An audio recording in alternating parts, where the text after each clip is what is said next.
প্রিয় শিক্ষার্থী বন্ধুরা, আশা করি ভালো আছো। আমিও ভালো আছি। আমি মোহাম্মদ আবু তালেব মৃধা, সহকারী শিক্ষক, কালীগঞ্জ বনমালী ইনস্টিটিউশন। আমি তোমাদের আজকে দশম শ্রেণীর রসায়ন বিজ্ঞানের জৈব রসায়ন তথা জৈব যৌগ নিয়ে আলোচনা করব।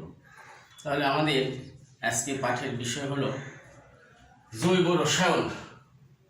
মূলত জৈব যৌগ নিয়েই কথা বলব। জৈব যৌগ কি? জৈব যৌগ হচ্ছে কার্বনের যৌগসমূহকেই মূলত জৈব যৌগ বলা হয়। রসায়নের যে শাখায় কার্বনের যৌগ সম্পর্কে তথ্যাদি পর্যালোচনা করা হয় তাকে বলা হয় জৈব রসায়ন। জৈব যৌগে কার্বন থাকবেই, এছাড়া অন্যান্য এক বা একাধিক মৌল থাকতে পারে। তাদের মধ্যে সবচেয়ে গুরুত্বপূর্ণ হল হাইড্রোজেন, অক্সিজেন, নাইট্রোজেন, ক্লোরিন ইত্যাদি। তেল, চর্বি, ঘি, মাখন, প্রোটিন প্রভৃতি যে সকল পদার্থ উদ্ভিদ এবং প্রাণী জগৎ তথা জীব জগৎ হতে পাওয়া যায়, পূর্বে তাদেরকে জৈব যৌগ বলা হতো। 1828 সালের পূর্বে রসায়নাগারে জৈব যৌগ সমূহকে প্রস্তুত করা সম্ভব ছিল না। তখন সকলের ধারণা ছিল জৈব যৌগ এক রহস্যময় শক্তির প্রভাবে শুধু উদ্ভিদ এবং প্রাণী দেহে সৃষ্টি হয়। শুধু উদ্ভিদ এবং প্রাণী দেহে সৃষ্টি হয়। এই রহস্যময় শক্তিকে বলা হতো প্রাণশক্তি। সুইডিশ বিজ্ঞানী বার্জেলিয়াস এই প্রাণশক্তি মতবাদের প্রতিষ্ঠাতা। কিন্তু পরবর্তীতে বিজ্ঞানী ফ্রিডরিখ ভলার অজৈব যৌগ অ্যামোনিয়াম সায়ানেটকে উত্তপ্ত করে রসায়নাগারে জৈব যৌগ ইউরিয়া প্রস্তুত করেন। কিভাবে তিনি ইউরিয়া প্রস্তুত করলেন সেটা আমরা রাসায়নিক সমীকরণের মাধ্যমে দেখব। দেখো, অ্যামোনিয়াম সায়ানেট একে উত্তপ্ত করলে ইউরিয়া উৎপন্ন করলেন।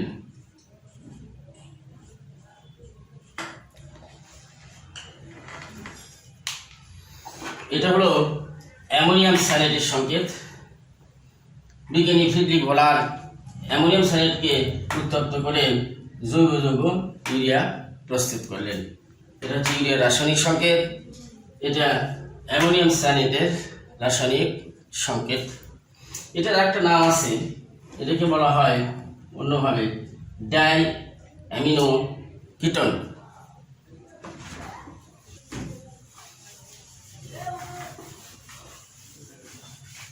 এখন আমি আলোচনা করব তোমাদের হাইড্রোকার্বন নিয়ে। হাইড্রোকার্বন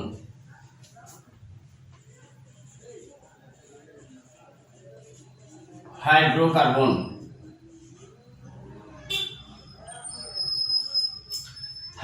কি? হাইড্রোকার্বন মূলত হাইড্রোজেন এবং কার্বনের সমন্বয়ে গঠিত যৌগকে বলা হয় হাইড্রোকার্বন। হাইড্রোকার্বনে শুধু থাকবে হাইড্রোজেন এবং কার্বন। যেমন মিথেন, ইথেন,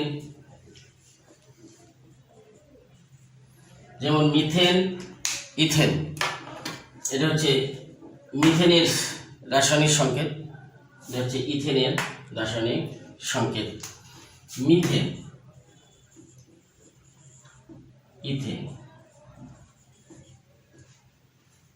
হাইড্রোকার্বন মূলত দুই ধরনের হয়, এক এলিফ্যাটিক হাইড্রোকার্বন এবং দুই হচ্ছে অ্যারোমেটিক হাইড্রোকার্বন। এক এলিফ্যাটিক হাইড্রোকার্বন, দুই অ্যারোমেটিক হাইড্রোকার্বন।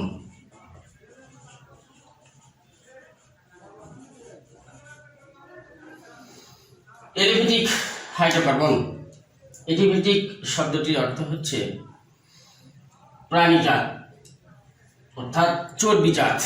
এলিফ্যাটিক শব্দটির অর্থ হচ্ছে চর্বিজাত। প্রাণীর দেহের চর্বি থেকে সাধারণত এই হাইড্রোকার্বনগুলো তৈরি হতো। Aromatic hydrocarbon.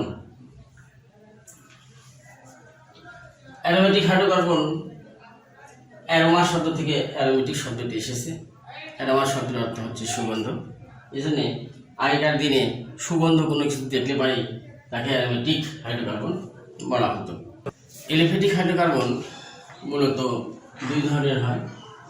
একটা হচ্ছে মুক্ত শিকল এলিফ্যাটিক হাইড্রোকার্বন, আর একটা হচ্ছে বদ্ধ শিকল এলিফ্যাটিক হাইড্রোকার্বন। মুক্ত শিকল এলিফ্যাটিক হাইড্রোকার্বন হচ্ছে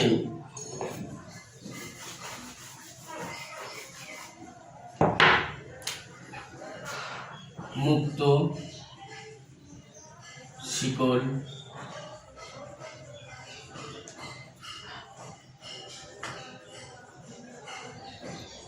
হাইড্রোকার্বন। মুক্ত শিকল হাইড্রোকার্বন। মুক্ত শিকল হাইড্রোকার্বন যে হাইড্রোকার্বনের কার্বন শিকলের উভয় দিকের কার্বন পরমাণুগুলো মুক্ত অবস্থায় থাকবে, এদেরকে বলা হবে মুক্ত শিকল হাইড্রোকার্বন। যেমন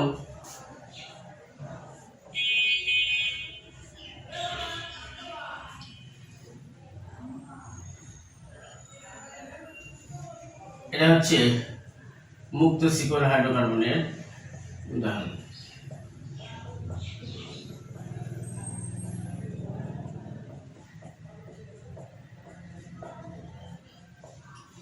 মুক্ত শিকল হাইড্রোকার্বনের উদাহরণ। এই উভয় দিকে এই কার্বন এবং এই কার্বন মুক্ত অবস্থায় আছে, এই জন্য এদেরকে মুক্ত শিকল হাইড্রোকার্বন বলা হয়। আরেকটা উদাহরণ দিই আমরা।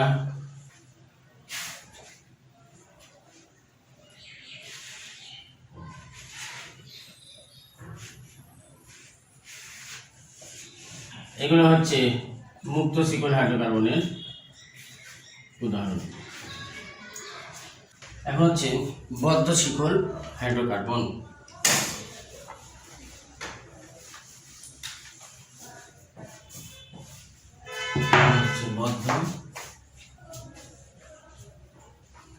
বদ্ধ শিকল হাইড্রোকার্বন যে হাইড্রোকার্বনের অণুতে কার্বন শিকলের উভয় প্রান্ত পরস্পর সংযুক্ত হয়ে বলয়ে যুক্ত হয়, সেগুলো হচ্ছে বদ্ধ শিকল হাইড্রোকার্বন। যেমন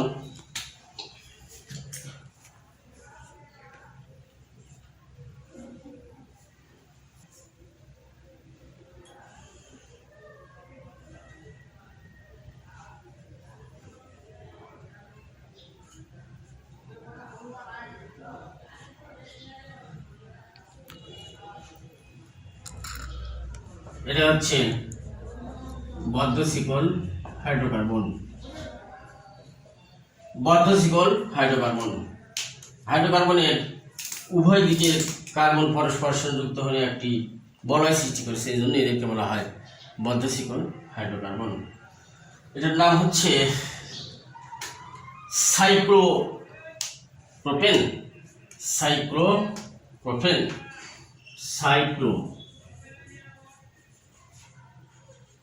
সাইক্লোপ্রোপেন এটা বদ্ধ শিকল হাইড্রোকার্বনের একটা উদাহরণ। এখন মুক্ত শিকল হাইড্রোকার্বন আবার দুই ভাগে ভাগ করা হয়। মুক্ত শিকল হাইড্রোকার্বন দুই ধরনের হয়। এক সম্পৃক্ত মুক্ত শিকল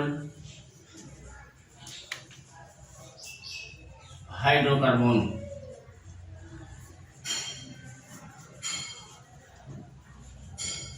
দুই অসম্পৃক্ত মুক্ত শিকল হাইড্রোকার্বন। সম্পৃক্ত মুক্ত শিকল হাইড্রোকার্বন কাকে বলে?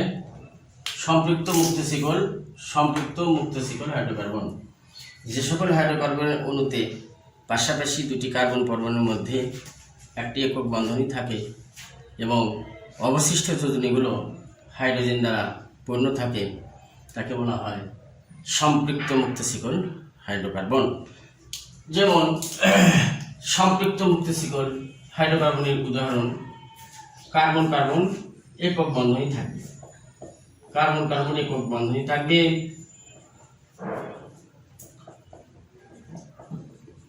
সম্পৃক্ত মুক্ত শিকল হাইড্রোকার্বনের উদাহরণ এই যে কার্বন এবং এই কার্বনের মধ্যে একক বন্ধন এবং অবশিষ্ট যোজনীগুলো হাইড্রোজেন দ্বারা পূর্ণ থাকে। এদেরকেও মোটামুটি অর্থাৎ মুক্ত শিকল হাইড্রোকার্বনকে অ্যালকেনও বলা হয়। তাহলে অ্যালকেনের সঙ্গে আমরা কি দিতে পারি? ওই একই, যে সকল হাইড্রোকার্বনের অণুতে পাশাপাশি দুটি কার্বন পরমাণুর মধ্যে একটি একক বন্ধনই থাকে এবং অবশিষ্ট যোজনীগুলো হাইড্রোজেন দ্বারা পূর্ণ থাকে, তাকে বলা হবে অ্যালকেন। এবার অসম্পৃক্ত হাইড্রোকার্বন, অসম্পৃক্ত হাইড্রোকার্বন, অসম্পৃক্ত হাইড্রোকার্বনকে আমরা এভাবে সংজ্ঞায়িত করতে পারি, যে সকল হাইড্রোকার্বনের অণুতে পাশাপাশি দুটি কার্বন পরমাণুর মধ্যে দ্বিবন্ধন বিদ্যমান থাকে এবং অবশিষ্ট যোজনীগুলো হাইড্রোজেন দ্বারা পূর্ণ থাকে, তাকে বলা হয় অসম্পৃক্ত হাইড্রোকার্বন। যেমন অসম্পৃক্ত হাইড্রোকার্বনের উদাহরণ কার্বন কার্বন দ্বিবন্ধন থাকবে, কার্বন কার্বন দ্বিবন্ধন থাকবে এবং অবশিষ্ট যোজনীগুলো হাইড্রোজেন দ্বারা পূর্ণ থাকবে। অথবা কার্বন কার্বন ত্রিবন্ধন থাকবে এবং অবশিষ্ট যোজনীগুলো হাইড্রোজেন দ্বারা পূর্ণ থাকবে। এই দুটো উদাহরণ হচ্ছে অসম্পৃক্ত হাইড্রোকার্বনের। এটার নাম হচ্ছে ইথিন, এটাকে বলা হয় ইথিন অথবা ইথিলিন, এটাকে বলা হয় ইথাইন অথবা অ্যাসিটিলিন। অসম্পৃক্ত হাইড্রোকার্বন আবার দুই ভাগে ভাগ করা হয়, একটা হচ্ছে অ্যালকিন এবং একটা হচ্ছে অ্যালকাইন।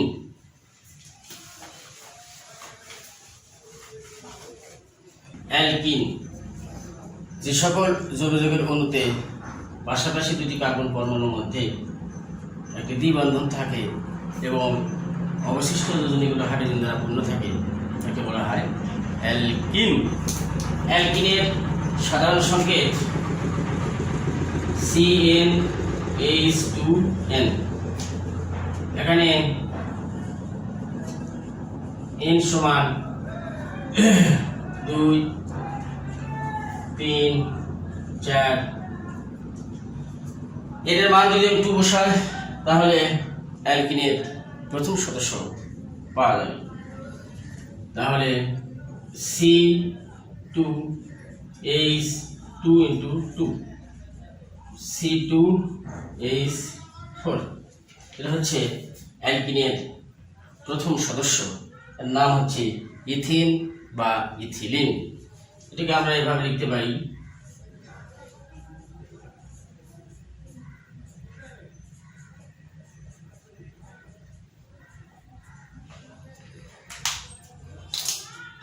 এই যে কার্বন কার্বন দ্বিবন্ধন, এই জন্য এটা হচ্ছে অ্যালকিন। এবারে আসবো আমরা অ্যালকাইনে। অ্যালকাইন, অ্যালকাইন, অ্যালকাইন কি? অ্যালকাইনকে আমরা এভাবে সংজ্ঞায়িত করব, যে সকল যৌগের অণুতে পাশাপাশি দুটি কার্বন পরমাণুর মধ্যে একটি দ্বিবন্ধন থাকে এবং কার্বনের অবশিষ্ট যোজনীগুলো হাইড্রোজেন দ্বারা পূর্ণ থাকে, তাকে বলা হয় অ্যালকাইন।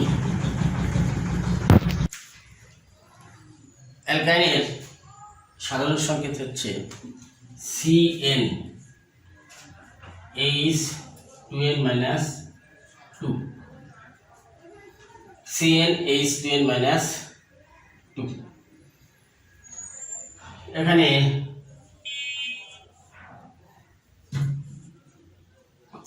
n সমান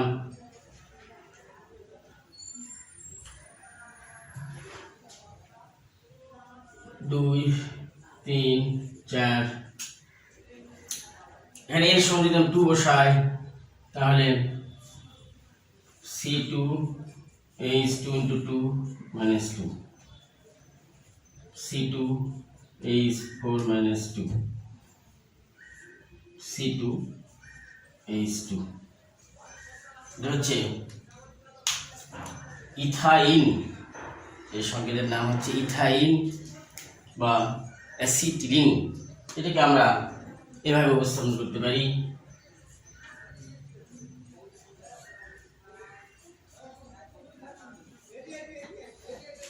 এটা হচ্ছে অ্যাসিটিলিন বা ইথাইন।